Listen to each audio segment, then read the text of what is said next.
A quiet suburban neighborhood. Streetlights flickered under the soft drizzle of rain, and the houses slept in perfect silence. The Harris family, a normal family of 4, lived in one such house. John, the father, hard-working and gentle. Emily, the mother, warm and loving. Lily, their curious 12-year-old daughter. And Ben, their playful 8-year-old son. To anyone passing by, it was a perfect home, a safe home, a home of love and laughter. But sometimes danger hides in plain sight. Sometimes it doesn't knock. Sometimes it waits patiently, silently in the shadows. By the end of this story, you will realize that terror can live right next door, that the walls of your own home may not protect you from the darkness that watches from above, below, or within. The Harris family's days were ordinary. John left early for work. Emily tended to the house, helping the kids with homework, preparing dinner. The evenings were filled with small joys. Lily painting quietly at the dining table. Ben playing with his toy dinosaurs on the floor. Neighbors described them as happy, normal, friendly. Nothing unusual, nothing frightening, until small, inexplicable things began to happen. Doors that were closed in the morning would be opened by night. Keys went missing for hours, only to reappear in places no one remembered leaving them. The house, though familiar, was starting to feel wrong. And they didn't know that someone had already entered their lives. Someone who knew the house better than they did. Someone waiting for the perfect moment. It began subtly. A kitchen knife slightly shifted on the counter. The fridge door left ajar even though John was sure he had closed it. Footsteps echoed in the hallway when no one was there. Lily was the first to notice. One evening, as Emily tucked her into bed, she whispered, "Mum, someone's in the attic." John laughed it off. "Sweetie, it's just your imagination. There's nobody there." But the next morning, the proof was undeniable. Footprints in the dust of the attic stairs. Small, careful, deliberate. Someone had been there, watching.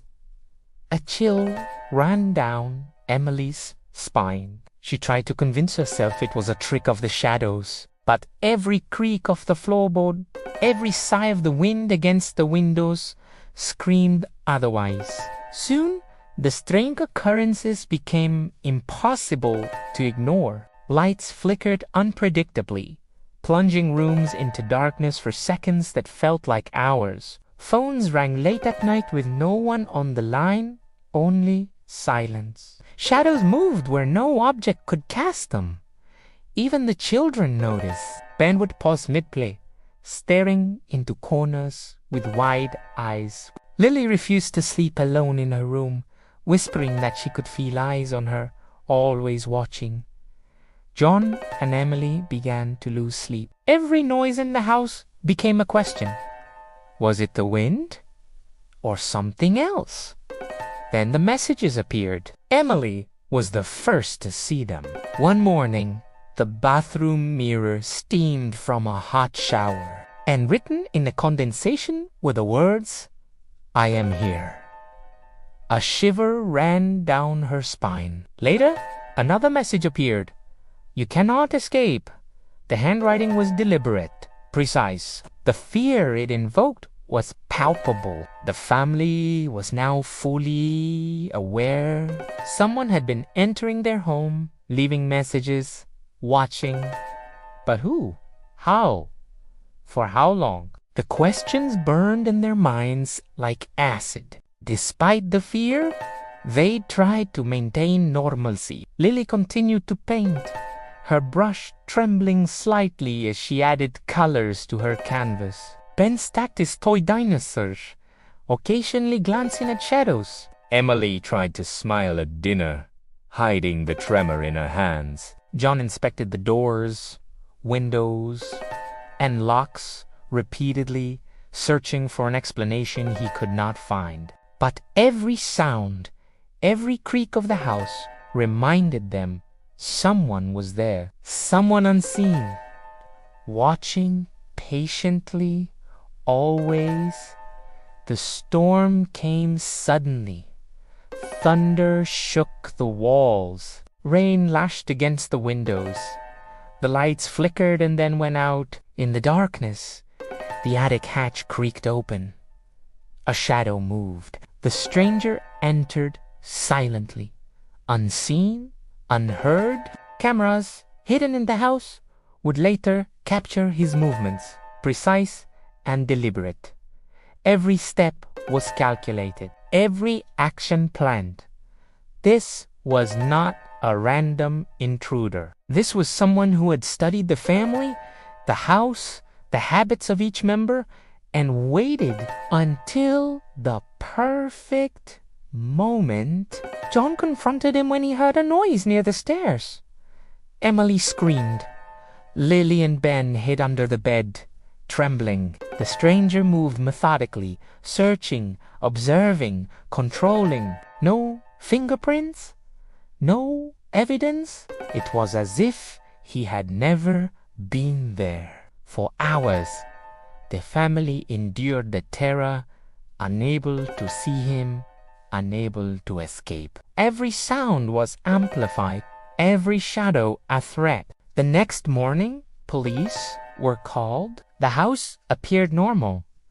No signs of forced entry, no weapon, no fingerprints. Then a package appeared in the mailbox. Inside, a photograph of the family asleep in their beds. Below it, a note. "I'm closer than you think. The family's terror now extended beyond the house. Whoever this was could reach them any time." Investigators, working tirelessly, discovered hidden tunnels from the neighbor's basement to the attic of the Harris home. The neighbor, friendly and helpful, the same person who often brought over cookies, helped with groceries, invited them for tea, had been living secretly inside their home, watching, planning, waiting. Months of surveillance, months of terror, all orchestrated by someone who seemed normal, someone everyone trusted. The neighbor vanished without a trace. No arrests, no explanation. The family survived, but they would never forget the fear. The feeling of eyes watching from unseen corners, the knowledge that someone could always be close, hiding. Who is the real monster next door? And are you truly safe in your own home? Sometimes terror doesn't knock. Sometimes it waits silently in the walls, in the shadows, waiting for its moment.